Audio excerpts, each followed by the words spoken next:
Hi, everyone. My name is Bella Boston, and I'm going to tell you about some of my projects that I think really shaped my time at Berry, but also in the creative technologies department. A little bit about me. I am a creative technologies major and a computer science minor. I came in undecided in my major, but I've always been a really hands-on learner and always really enjoyed doing projects over writing essays or doing speeches. So something I really wanted to do was get into a major where I could do that on a day-to-day basis.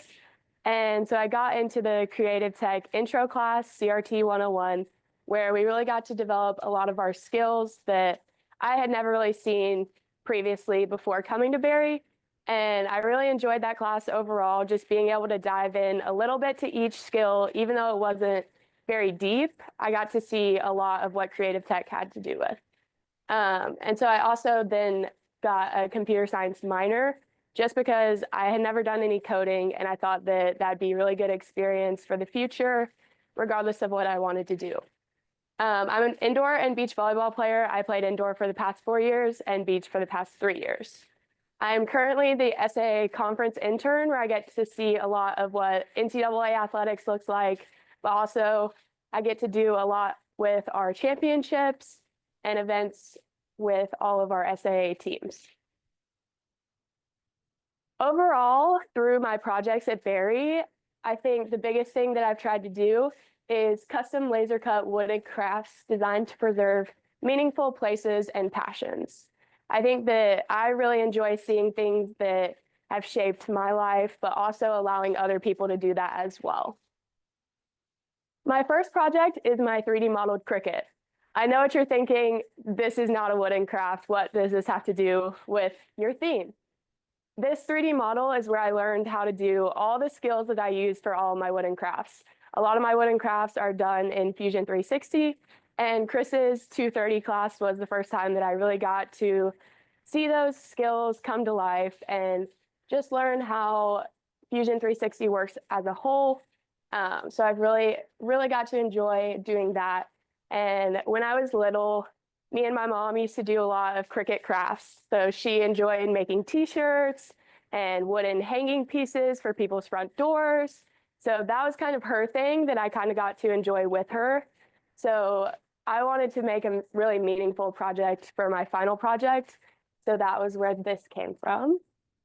As you can see in the top GIF, it's fully functioning. So all of the buttons, the blade moves side to side, the screen moves up and down, as well as those upward flap and the side flap as well.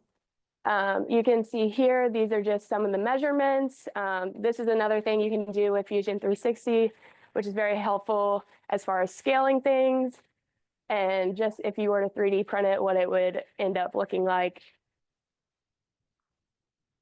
My next project is Clocks and Clocks. This was a group project for Entrepreneurship 340. We got to create a small business where we decided we wanted to create very customized wooden clocks. So we created a 10-inch hanging clock as well as a smaller 6-inch desk clock. So this was run by myself and two other creative tech and computer science students. We had four main designs. So we have the Ford reflection pond, which was a really wanted design by a lot of customers. I think that was the first one that we sold out of. We have the Berry logo and deer on the foreground, and then the old mill and House of Dreams. And these were all four designs that we sold at the spring market. We created an Instagram, not really for the engagement purpose as a whole to be our priority, but instead to just really get people excited about coming to the spring market because that was going to be our biggest way of selling items. So we ended up engaging with about 350 accounts, and a lot of those were people who were really excited about our designs when we posted those. That was our biggest post overall. For spring market, we ended up selling about half of our inventory. We had 40 large clocks and 20 small clocks. So half of that was sold at the spring market. And then after the spring market, we sold on the Berry College parents page and ended up selling everything. So we sold out completely. Our total costs were $289. Our total sales ended up being $1,666 with a total profit of $1,376. So overall, we had a lot of fun in this process, just making those handmade crafts that we decided we wanted to spend more time putting in the work in order to be able to profit a little bit more. My next project is layered license plates. This was created during a hackathon, a 4-hour time period where you could create anything. And I wanted to create these license plates because my grandparents both lived in different states. They lived in Washington and Florida. And my grandfather actually really enjoyed collecting license plates. So this was a fun idea that I thought would commemorate their time in those different states. And this actually inspired my capstone project. I really enjoyed seeing the depth and just the difference and contrast in each different layer. And that's really what I wanted to do with my capstone project. That leads me to layered landmarks. So layered landmarks is my small business where I'm creating unique 3-layered wooden state pieces. And I really wanted to do something similar to the license plates, but more including the state design and things that are really popular in those states. I also think that the stain on each different layer really allows you to see those objects and see each different layer. My big 3 design goals: 1, to create 20 to 30 state pieces, 2, to create 10 berry pieces, and then 3, to gather feedback and promote sales. So I really wanted to have an engaging project where I could use the skills that I've learned in creative tech, but also engage with a lot of customers and the people in the berry community, but also my community at home. Design goal 1, I started with a customer feedback survey where I wanted to use this to create an initial 4 or 5 designs. So I asked people kind of what they wanted to see, what states they wanted, if they wanted them stained versus painted, which was pretty much almost all stained, and then where they wanted to pick it up, how they wanted to pay, and for the berry specific design, what they wanted to see, which ended up with my Ford building and deer being most popular. So going back, these are the 4 designs I ended up with. I started with Georgia, Florida, North Carolina, and Tennessee because I thought that those, based off the survey, were the most popular. And so obviously I started with those, and then I wanted to also offer a custom design. So I wanted people to be able to ask me for a design if they didn't see something that they enjoyed. So at Spring Market, I actually had 4 or 5 customers that wanted custom designs, and those were actually a lot of fun for me because I didn't know a lot about some of the states. For example, Washington, I've been to see my grandparents, but I didn't really know what could encompass Washington the best. So being able to connect with those customers and see what they wanted and see their visions come to life was really empowering for me. So my second design goal was to do 10 berry designs. And so the first run of production, I loved the design. However, I wanted to make it a little bit more to where you could see the contrast of the buildings better. And so on my second run, I decided to change it up a little bit. I had already sold these, so those I kept that way. But I wanted for the next run for Spring Market to be a little different so that you could see the contrast of the building, see the deer in front of it. And so those were the first 10. I ended up selling 12 of them total. So that was awesome, meeting that goal. My third design goal was engagement with customers and receiving feedback.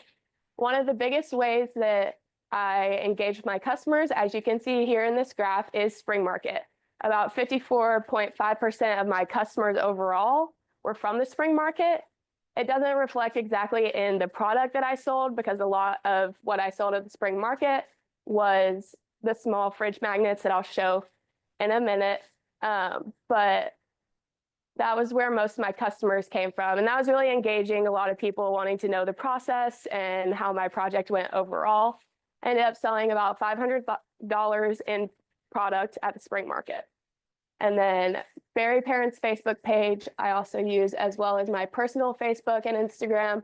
And I also created a Layered Landmarks Instagram. You can see here on the left, we have Layered Landmarks Instagram, some of the stories that I posted, as well as some of the posts overall. Our most engaging story was 450 views. So a lot of those customers were not from the Layered Landmarks Instagram. They're actually from my personal Instagram, which I thought was cool to just connect those two as well. And then Berry College Parents page and my personal Facebook page. With this engagement, I was able to sell half of my product within the first 2 weeks, which was actually part of my design goal overall. So that was really awesome to just be able to do that in such a short amount of time.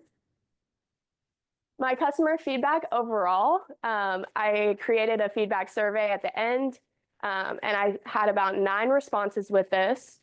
I wanted to do some that were personal connections to myself, but also some that were new customers of Layered Landmarks, people I hadn't engaged with before this project. And so with that, I asked, how was your overall experience with Layered Landmarks? What was the overall quality of the products you received? How was your experience communicating with me? And how much did you like the design and styling of the piece that you purchased? So that was really, I thought, the best 4 questions to ask to kind of summarize what I did with my project, but also those 3 design goals. A little bit extra that I decided to do with leftover wood that I had was create small fridge magnets.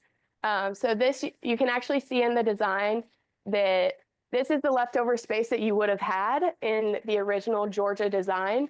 But with this, I'm able to use that extra space for a little bit more revenue. And I actually ended up selling about 42, 43 of those. So that was really awesome.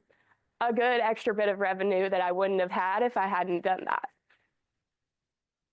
The total made versus total sold, I had 45 total large states made, and I ended up selling 32 of those, I believe. And you can see the breakdown between each state. Obviously, Georgia, I had a lot left over, but I thought that would have been one of the bigger sellers, being in the state of Georgia, our school being in Georgia as well. But I was a little wrong, but I enjoyed seeing the breakdown between what was made versus sold. And then you can also see here on magnets, I had 44 total made and 42 of them sold. So we had Georgia, Washington, Florida, and Berry. This is a little summary of my overall project and number made. I had about 50 customers, which is really awesome. Some of those from the spring market, but a lot from Instagrams and Facebook pages as well. Total large pieces sold was 32, 21 of the states and 12 Berry. Total magnets, 42 sold, and the total designs, I had 6 original and 6 custom. Fixed time for designs was about 9 hours, and that was about 45 minutes per design, and multiplied by that 12 designs. And production time per large state pieces was about 20 minutes, 15 to cut those, and about 5 to stain and glue, times that 45 made. So that gives us a total of about 24 hours of work. I had a total revenue of $1,854 with a total cost of $339, leaving me with $1,515 in profit, which gave me about $63 an hour of profit per work. So a little bit about my future plans. I plan to go to grad school at FSU for my master's in business administration. I really enjoyed entrepreneurship and the business side of things. So I'm really looking forward to gaining more skills in that because I haven't really had a large range of classes with business yet. So I really want to do that in the future. I also continue to work with the SAA as a part-time employee because in the future, I would love to work in sports admin to combine my passions and all the skills I've learned with creative tech and using those in the sports world. Thank you.